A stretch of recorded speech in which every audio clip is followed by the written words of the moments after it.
Welcome to N9 media. Justice delayed is justice denied అనే సామెత మీ అందరికి తెలిసే ఉంటుంది. ఈ సామెత ముఖ్యంగా ముస్లింలకు మాత్రం సరిగ్గా సరిపోతుంది.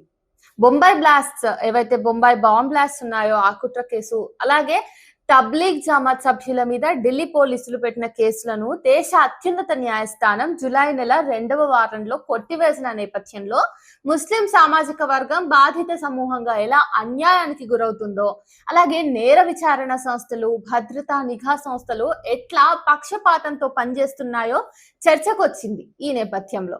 అయితే మన దేశంలోని ఖైదీలలో 30% పైగా ముస్లింలే ఉన్నారని, దేశ జనాభాలో ముస్లిం జనాభాకు అది రెండింతలు అని చెప్పేసి 2021లో ది హిందూ ఒక కథనాన్ని ప్రచురించింది. దేశంలో 14.2% ముస్లింలు ఉన్నారని ఒక అంచనా. శిక్షలు పడిన వారు, విచారణ ఎదుర్కొంటున్న వారు, నేరారోపణ కింద అరెస్ట్ అయిన వారు అని 3 రకాలుగా విభజించి చూస్తే వారిలో ముస్లింలే 30% పైగా ఉన్నారని ఒక అధ్యయనం తెలుపుతుంది. ఒక్క అస్సాంలోనే నేరం రుజువై శిక్ష పడిన ఖైదీలు 61% ఉన్నారు. అయితే విచారణ ఎదుర్కొంటున్న వాళ్ళు 49% ఉన్నారు. మొత్తం అస్సాం జనాభాలో 34% మంది ముస్లింలు ఉన్నారు. ఇది వాస్తవం. దేశంలోని వివిధ రాష్ట్రాలలో జైల్లో మగ్గిపోతున్న ఖైదీలలో మెజారిటీగా ముస్లింలు, దళితులు, బీసీలు, ఆదివాసులే ఉన్నారన్నది నిజం. సామాజిక ఆర్థిక కారణాల వల్ల దళితులు, ఓబీసీలు, ఆదివాసులు జైల్లో మగ్గిపోతున్నారు. కానీ ముస్లింలది మతపరమైన సమస్య. వాళ్ళు ముస్లింలు కావటం వల్లనే తీవ్రవాదులు అనేటటువంటి ఆరోపణతో పోలీసులు అరెస్ట్ చేసి జైల్లో పెట్టేస్తున్నారు.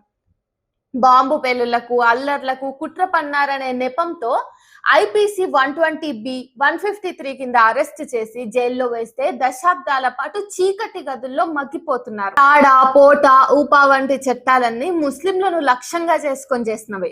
వాటిని ముస్లింల మీద, వామపక్ష భావజాలం గల వారి మీద మాత్రమే మోపి హింసించారు. ఎలాంటి ప్రాథమిక ఆధారాలు లేకుండానే నేషనల్ ఇన్వెస్టిగేషన్ ఏజెన్సీ ఆరోపణలు చేస్తుంది, కేసులు పెడుతోంది, ఏకంగా అరెస్ట్ చేసి రిమాండ్ కు పంపిస్తోంది కూడా. కోర్టులు కూడా ఈ అసమగ్రమైన ఏదైతే దర్యాప్తు ఉందో ఈ దర్యాప్తును ప్రశ్నించవు. తీరా విచారణ అంతా పూర్తయ్యే నాటికి కోర్టులకు నేషనల్ ఇన్వెస్టిగేషన్ ఏజెన్సీ ఎలాంటి సాక్ష్యాలు చూపలేదని కేసును సుప్రీంకోర్టు కొట్టేస్తుంది. అలాంటి తీర్పును 25 ఏళ్ల సుదీర్ఘ విచారణ తర్వాత విన్న ఏ అండర్ ట్రయల్ ఖైదీ సంతోషించలేదు. జీవితం అంతా నాశనమైన తర్వాత అట్లాంటి తీర్పుకు ఎలాంటి విలువ ఉండదు అని చెప్పేసి కోల్పోయిన జీవితాన్ని కోర్టులో పోలీసులు తిరిగి ఇవ్వలేరని చెప్పేసి బాధితులు విలపించటం అనేది మనం తరచూ చూస్తూనే ఉంటాము. బాబ్రీ మసీదు విధ్వంసం తర్వాత బాంబు పేలుళ్లకు కుట్ర చేశాడనే ఆరోపణతో 19 ఏళ్ల నసీరుద్దీన్ అహ్మద్ ను 1994లో అరెస్ట్ చేసి జైల్లో పెట్టారు. 2016లో సరైన సాక్ష్యాలు, ఆధారాలు ఏవీ లేవని సుప్రీంకోర్టు అతన్ని నిర్దోషిగా విడుదల చేసింది. అతడు జైల్లో 23 ఏళ్ల పాటు మగ్గిపోయాడు. తన 42 ఏళ్ల వయసులో బయటకొచ్చాడు. జమీల్ అహ్మద్ ఖాన్ మరో 10 మందిని ఫిబ్రవరి 1994లో మహారాష్ట్ర పోలీసులు టాడా చట్టం ప్రకారం అరెస్ట్ చేశారు. అది బాబ్రీ మసీదు విధ్వంసానికి ప్రతీకారంగా బాంబు పేలుళ్లకు కుట్ర పన్నారనేటటువంటి అభియోగం. సరైన సాక్ష్యాలు లేవని, అనుమానం ఒక్కటే నేరానికి ప్రాతిపదిక కాదని నాసిక్ టాటా కోర్టు 2019లో 25 ఏళ్ల జైలు జీవితం తర్వాత నిర్దోషులుగా వాళ్లను విడుదల చేసింది. 1996 లేదా 1997లో అబ్దుల్ ఘనీ, మీర్జా నిసార్ హుస్సేన్, అలాగే మహమ్మద్ అలీ భట్, లతీఫ్ అహ్మద్ వాజా, జావేద్ ఖాన్, ఫయూజ్ బేగ్ అనే యువకులను సాల్మేటి బాంబు పేలుడు కేసులో ముద్దాయిలుగా అరెస్ట్ చేశారు. 2019లో 23 ఏళ్ల తర్వాత జైలు నుంచి విడుదలయ్యారు. అనేక పేలులతో సంబంధం ఉందనే ఆరోపణతో మహమ్మద్ అమీర్ ఖాన్ ను 1998లో అరెస్ట్ చేశారు. 14 ఏళ్ల తర్వాత 2012లో నిర్దోషిగా విడుదలయ్యాడు ఆయన. న్యాయస్థానం అతనికి 5 లక్షల నష్టపరిహారం కూడా ఇచ్చింది. రెహమాన్ యూసఫ్ ఫారూఖీని ఎర్రకోట కుట్ర కేసులో 2000 సంవత్సరంలో అరెస్ట్ చేసి ఢిల్లీ జైల్లో బంధించారు. సరైన ఆధారాలు ఏవీ లేవని ఢిల్లీ హైకోర్టు 2006లో నిర్దోషిగా ప్రకటించింది. అతడు ఏ నేరము చేయకుండానే 6 ఏళ్ల జైలు జీవితాన్ని అనుభవించాడు. నిషేధిత జైషే అహ్మద్ తీవ్రవాదులకు ఆశ్రయం ఇచ్చాడనే ఆరోపణలతో అష్ఫాక్ నామ్హే, మహమ్మద్ వారిప్లను 2000 సంవత్సరంలో అరెస్ట్ చేసి బంధించారు. 2019లో వాళ్లను అలహాబాద్ హైకోర్టు నిర్దోషులని తీర్పిచ్చింది. వాళ్ళు 19 ఏళ్ల జైలు జీవితాన్ని అనుభవించారు. దేశద్రోహం, హత్య ఆరోపణలతో సయ్యద్ వాసిఫ్ హైదర్ ను 2001 సంవత్సరంలో అరెస్ట్ చేసి జైల్లో పెట్టారు. 8 ఏళ్ల తర్వాత వాళ్ళు విడుదలయ్యారు. ముంతాజ్ అహ్మద్ 10 ఏళ్లు, సబర్మతి ఎక్స్ప్రెస్ పేలుడు కేసులో గుల్జార్ అహ్మద్ వని 16 ఏళ్లు జైలు జీవితాన్ని అనుభవించిన తర్వాత నిర్దోషులుగా కోర్టులు తీర్పులిచ్చినాయి. ఉప చట్టం కింద సూరత్ లో నిషేధిత సినీ సంస్థ సభ్యులనే నెపంతో 127 మందిని అరెస్ట్ చేసి సూరత్ కోర్టులో విచారణ నడిపించారు. 2021లో 19 ఏళ్ల తర్వాత వాళ్ళంతా అమాయకులని సూరత్ కోర్టు ప్రకటించింది. విచారణ సమయంలో 127 మందిలో 6 మరణించారు. ఈ 127 మందిలో ప్రభుత్వ ఉద్యోగులున్నారు, యూనివర్సిటీ ఆచార్యులున్నారు, యూనివర్సిటీ విద్యార్థులు కూడా ఉన్నారు. వాళ్ళ జీవితం అంతా నాశనం అయిపోయింది కదా. వాళ్ళు ఉద్యోగాలు కోల్పోయారు. ఏ ప్రైవేటు సంస్థ కూడా ఉద్యోగాల్ని ఇవ్వడానికి అంగీకరించలేదు. పేదరికంతో, అవమానంతో 121 మంది నిర్వీర్యం అయిపోయినారు. అక్షరాధామం కేసులో మరణ శిక్ష పడిన 6గురిని 2014లో సుప్రీంకోర్టు విడిచిపెట్టింది. 2002లో అహ్మదాబాద్ టిఫిన్ బాంబు పేలుడు కేసులో నిందితులుగా అరెస్ట్ చేసిన హనీఫ్ పాకిట్వాలా అలాగే హబీబ్ హవాలాను 2017లో సుప్రీంకోర్టు విడిచిపెట్టింది. అలాగే ఢిల్లీలోని సరోజినీ నగర్ పేలుడు కేసులో నిందితుడైన తారిక్ అహ్మదాద్ 12 ఏళ్లకు నిర్దోషిగా విడుదలయ్యాడు. మక్కా మసీదు బాంబు పేలుడు జరిగినప్పుడు హైదరాబాద్ లోని 150 మంది యువకుల మీద కేసులు పెట్టారనే విషయం మీలో ఎంతమందికి తెలుసు? చిత్రహింసలకు గురి చేసేవారు వాళ్ళందరినీ. తమ కొడుకులను విడుదల చేయమని పోలీస్ స్టేషన్ కు పోయిన ముస్లిం మహిళలను పాకిస్తాన్ మహిళా తీవ్రవాదులు అని చెప్పేసి స్టేషన్ మీదనే దాడి చేస్తున్నారు వాళ్ళని చెప్పేసి మీడియా స్క్రోలింగులు ఇచ్చింది వాళ్ళ మీద. హేమంత్ ఖర్కరే నిజాయితీ వల్ల ఆ యువకులు అమాయకులని కోర్టు తీర్పు వచ్చింది. ఉమ్మడి ఆంధ్రప్రదేశ్ ప్రభుత్వం నష్టపరిహారాన్ని కూడా బాధితులకు ఇచ్చింది. ఇట్లా అనేక మంది దశాబ్దాల పాటు నిందితులుగా జైల్లో మగ్గిపోయారు, మగ్గిపోతూనే ఉన్నారు. అయితే ఇక్కడ ముస్లింలను నిందితులుగా చేసేటటువంటి వ్యూహం కూడా చాలా సులువైనటువంటి అంశమే. ముస్లింలందరూ తీవ్రవాదులు కాదు, కానీ తీవ్రవాదులంతా ముస్లింలే అనే ఒక నినాదాన్ని సమాజంలోకి మీడియా ద్వారానే ప్రచారం చేశారు. అందువల్ల ఎక్కడ బాంబు పేలుడు జరిగినా సరే గంట లేదా 2 గంటల్లో ఒక నిషేధిత తీవ్రవాద సంస్థ మీడియా సంస్థలకు ఒక మెయిల్ పంపడమో లేదంటే ఒక SMS పంపినట్టు వార్తలు ప్రసారం అవుతాయని జస్టిస్ కట్టు విమర్శించారు.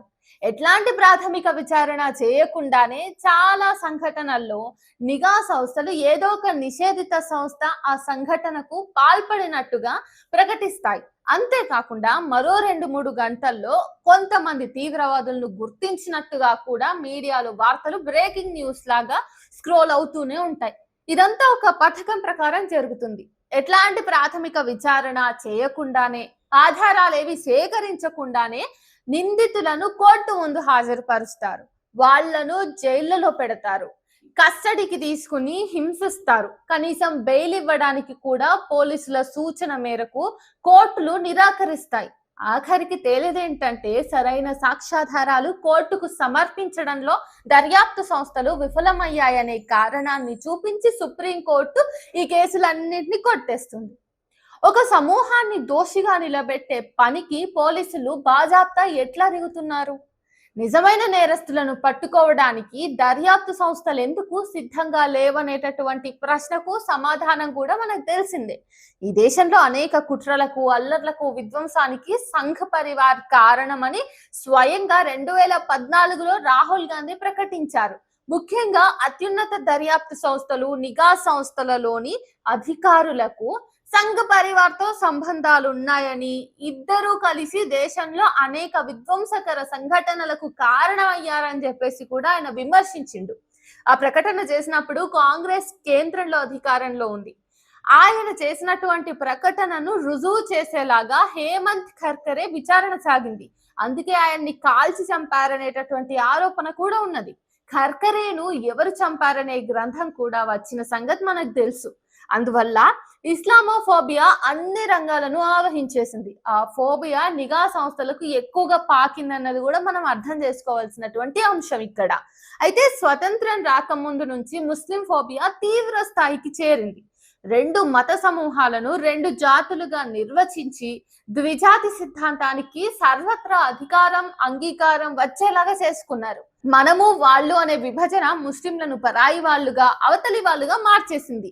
ఈ పరాయి వాళ్ళు అవతలి వాళ్ళు అనే విభజన ముస్లింలను నేరస్తులుగా శత్రువులుగా ముస్లిమేతరులను నమ్మించే ఒక ప్రక్రియ బ్రిటిష్ వాళ్ళ కాలం నుంచే మొదలైంది. అంటే ఈ విద్వేష రాజకీయాలను బ్రిటిష్ పాలకులు మొదలు పెట్టారని కాదు. బ్రిటిష్ పాలన నుంచి అధికారం ఒక వర్గం చేతిలోకి రావాలంటే ముస్లిం వర్గాన్ని విలనైజ్ చేయాలనే వ్యూహాన్ని ఒక వర్గం శక్తివంతంగా అమలు చేస్తుంది.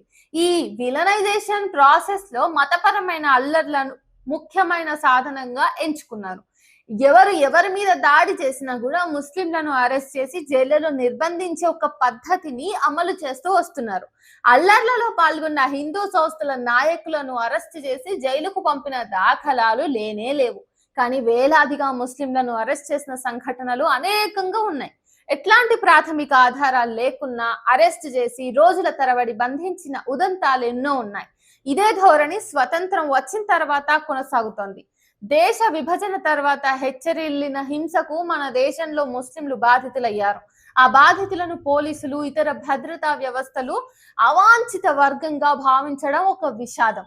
అధికారం కోసం బీజేపీ నాయకులు కేంద్ర మంత్రులు ముస్లిం వ్యతిరేక వ్యాఖ్యలు చేస్తున్న విషయం తెలిసిందే. ముస్లిం ఫోబియాను పెంచుతున్న విషయం తెలిసిందే. ముస్లింలను బూచిగా చూపిస్తూ మరొక వర్గాన్ని ఏకం చేసే మాటలు చేతలను ప్రపంచం గమనిస్తూనే ఉంది. మైనారిటీలకు న్యాయపరమైన సహాయం అందించడం లేదని, అసలు అందడమే లేదని, దర్యాప్తు సంస్థలు పక్షపాతంతో వ్యవహరిస్తున్నాయని, ముస్లిం మైనారిటీల మీద అంతులేని హింస పెరుగుతూ ఉందని పలు అంతర్జాతీయ సంస్థలు నివేదికల్ని వెలువరిస్తూనే ఉన్నాయి. ప్రపంచ దేశాల నుంచి ఒత్తిడి ఎదురైన సమయంలో మన ప్రధాని ముస్లింల ఔన్నత్యాన్ని కొనియాడుతూ ప్రసంగించేటటువంటి సన్నివేశాన్ని మనము చూస్తూనే ఉన్నాం. దీనినే వంచన అంటారేమో బహుశా.